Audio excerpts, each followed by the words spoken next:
How did some farmers pull 7 harvests a year from the same land without a single drop of chemical fertilizer, while today's fields are collapsing under debt, disease, and drought? Imagine standing on a hillside where the soil is alive. Not a tidy monocrop field, but a chaotic-looking jungle of food. Millet heads swaying above, creepers crawling below, pulses and vegetables filling every gap, insects buzzing, birds feeding, and yet, year after year, the yields don't crash, pests don't explode, and nobody is spraying anything poisonous. This isn't some futuristic farming hack. It's a revival of knowledge that indigenous communities protected for centuries, and in some places they're still quietly doing what sounds impossible. Multiple harvests in a year, on the same piece of land, with almost zero external inputs. Let's walk into those farms and see how they pulled it off, and why their old science might be the most advanced agriculture we have today. First, forget the image of a modern farm. Endless rows of one crop, neatly aligned, fed with urea and pesticide schedules written like hospital prescriptions. On indigenous farms, uniformity is a red flag. Diversity is the safety net. Among many indigenous communities, a single field can hold paddy, millets, sorghum, pulses, legumes, leafy greens, vegetables, and tubers, all in the same season. They don't just harvest once and walk away. They start plucking vegetables almost daily, then gather different grains and crops over nearly 5 months, like a slow, continuous festival of food. Here's the first secret. 7 harvests a year doesn't always mean 7 completely separate crops planted and removed like in a factory schedule. It means they've stacked time like a master Tetris player. They sow over a long window, often stretching across several months, choosing which crop goes into which micro-niche based on rain, soil, and slope. Millets get broadcast on hill slopes early in the season. Upland paddy waits for the first monsoon showers, and vegetables sneak into every corner that has enough moisture and light. Some crops mature early and leave, others keep giving for months. Some quietly repair the soil while the others feed the family. This is why an indigenous field never really looks finished. Something is always growing, maturing, or decomposing. That continuous cycle is what allows multiple harvests in a single agricultural year without the boom and bust of chemical farming. Now ask yourself, if there are no chemical fertilizers, where is all this fertility coming from? Modern agriculture has conditioned us to think productivity comes from a bag, NPK measured in kilos per acre. Indigenous farmers flipped that logic long ago. They treat soil like a living community, not a dead medium. Instead of pouring in nutrients, they feed the life that makes nutrients available. On many traditional farms, you'll see what looks like waste. Crop residues left on the surface, stalks, leaves, fallen branches, cow dung, kitchen scraps. To an indigenous farmer, that's not trash. It's a timed release fertilizer factory. Mulch keeps the soil cool, prevents moisture loss, and slowly breaks down into organic matter that feeds earthworms, fungi, and microbes. These microbes then unlock phosphorus, make nitrogen accessible, and create crumbly soil that roots can glide through. Some communities add simple but powerful biostimulants.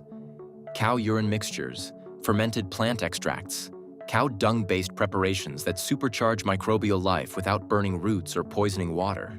The exact recipes differ by region, but the principle is the same. Use what the land and animals already provide, and let biology do the heavy lifting. But the real engine of fertility in these multi-harvest systems is plant diversity itself. When you mix cereals, pulses, and oil seeds, you're basically building a nutrient economy inside the field. Legumes fix atmospheric nitrogen. Cereals feed on that nitrogen. Deep-rooted plants pull minerals from lower layers, and leafy vegetables shade and protect the topsoil. After harvest, the roots and residues stay behind, turning into next season's slow-release manure. If chemical farming is like running a body on energy drinks, indigenous farming is more like a balanced, home-cooked diet that keeps you going for decades. Now, what about pests? Surely with so many crops, insects must be a nightmare. Here's where the story gets really counterintuitive. Many indigenous farmers don't just tolerate insects, they consciously invite them. In some communities, farmers even speak of families of insects, worms, birds, and pollinators that they allow to live freely on their fields. To a conventional farmer, that sounds like agricultural suicide. To them, it's insurance. By allowing predators and pollinators to thrive, they create a self-balancing ecosystem. No single pest species gets a chance to explode because something else is always ready to eat it. Flowers like marigold, border plants, and wild herbs attract beneficial insects, confuse pests, and break disease cycles. On some diversified farms inspired by permaculture, farmers don't use any pesticide, not even natural sprays, because their cropping patterns and strong soil health keep pest pressure below the damage threshold. Think about what that means economically. No pesticide bills, no need to keep up with the latest chemical cocktail, fewer medical issues from exposure. The cost savings alone often make up for any slight yield differences, and in many cases, yields actually improve once the soil recovers. The logic here is simple. You don't eliminate life from the field to protect crops. You surround crops with so much life that no single threat can dominate. This same philosophy shows up in indigenous systems across the world. In North America, native communities developed the famous Three Sisters system: corn, beans, and squash grown together in mounds. Corn rises tall and straight, becoming a living pole for the beans. Beans fix nitrogen to feed the corn. Squash sprawls along the ground, its broad leaves acting like a living mulch that conserves moisture and suppresses weeds. 3 crops, 1 micro-ecosystem, with fertility and weed control built in. No synthetic inputs needed. In dryland regions, indigenous farmers mastered runoff farming. They didn't dig deep bore wells or flood fields with pumps. Instead, they carefully guided short-lived stormwater flows from the highlands onto carefully placed fields. With almost no irrigation in the conventional sense, they used that nutrient-rich runoff to water and fertilize crops while also protecting villages from floods. No deep tillage, no fertilizer bags, just smart water choreography. Notice the pattern?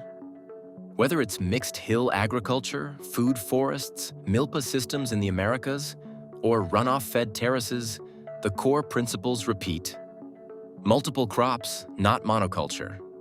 Soil covered and alive, not bare and baked. Water slowed, spread and absorbed, not drained away.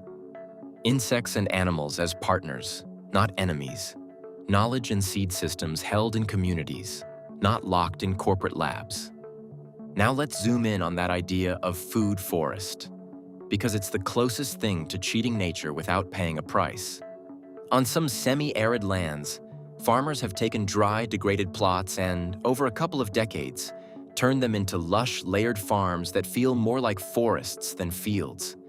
They used permaculture, a design philosophy that copies natural ecosystems, to decide where trees, shrubs, herbs, water channels, and windbreaks should go.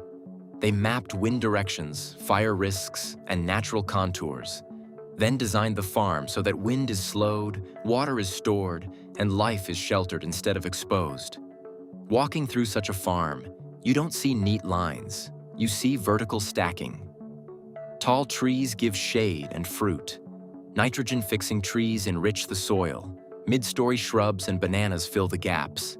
Creepers use trunks instead of artificial supports, and ground covers shield the soil. It looks wild, but every layer adds productivity and resilience. Because something is always fruiting, flowering, or dropping leaves, the family can harvest multiple times a year. Fruits, nuts, greens, roots, all from a system that runs mostly on sunlight, rain, and decaying biomass. And again, no chemical fertilizers, no pesticides. The design does the work. Farmers in such systems often say that once you understand how nature functions, the constant anxiety about food security starts to dissolve. But how do these methods scale beyond one inspired family or one tribal village? Can they really carry a community or a country if everyone adopted them?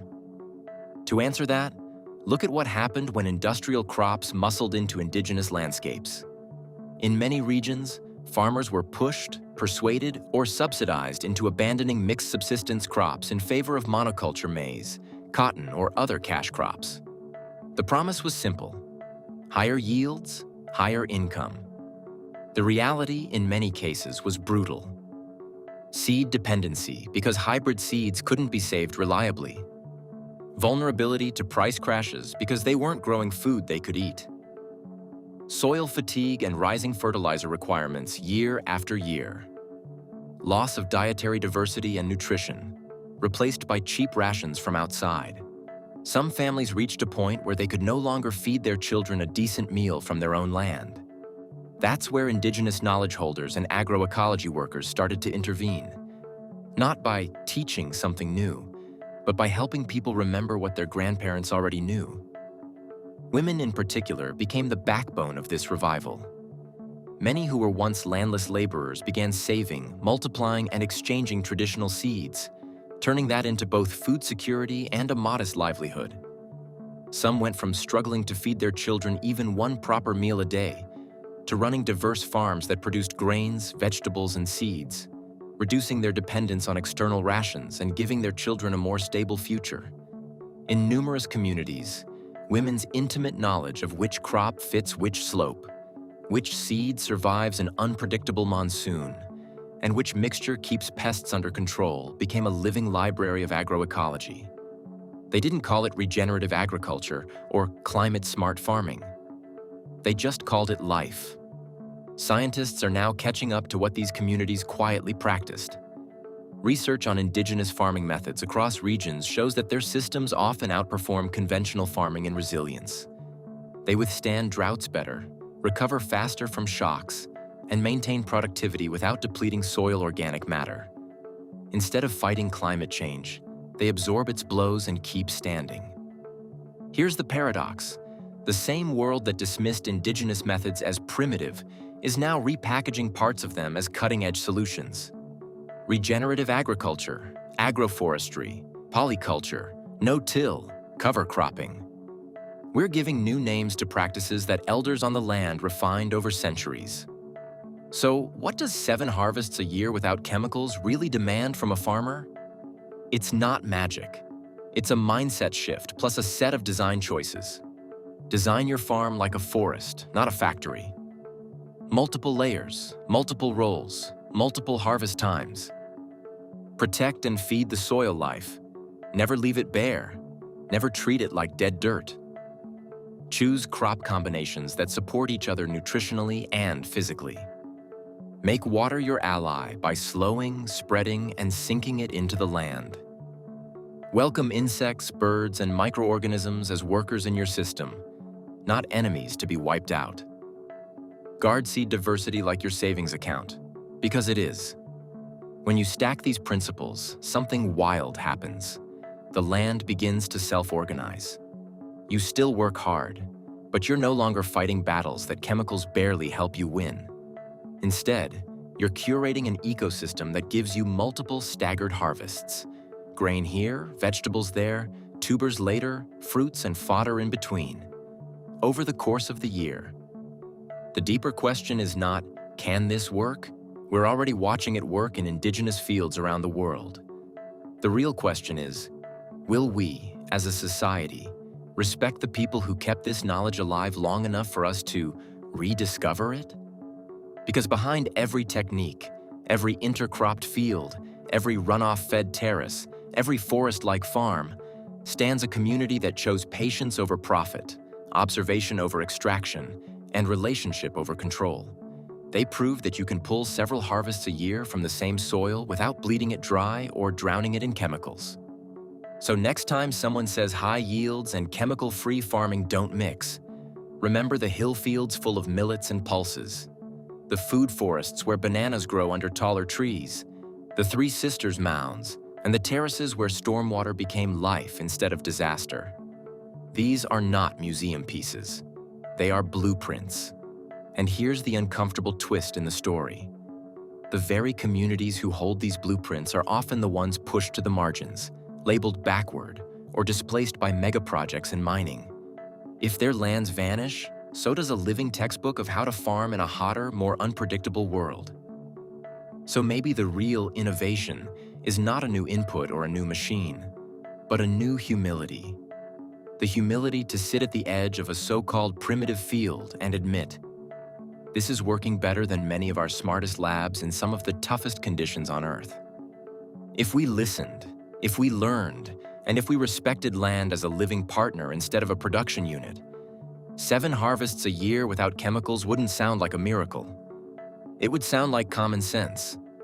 If you want more stories like this, the hidden science and wisdom behind how ordinary people grow food in extraordinary ways, subscribe, share this video with someone who still thinks chemicals are the only way to feed the world, and tell me in the comments, which indigenous farming idea would you try, even in a tiny balcony pot or backyard patch?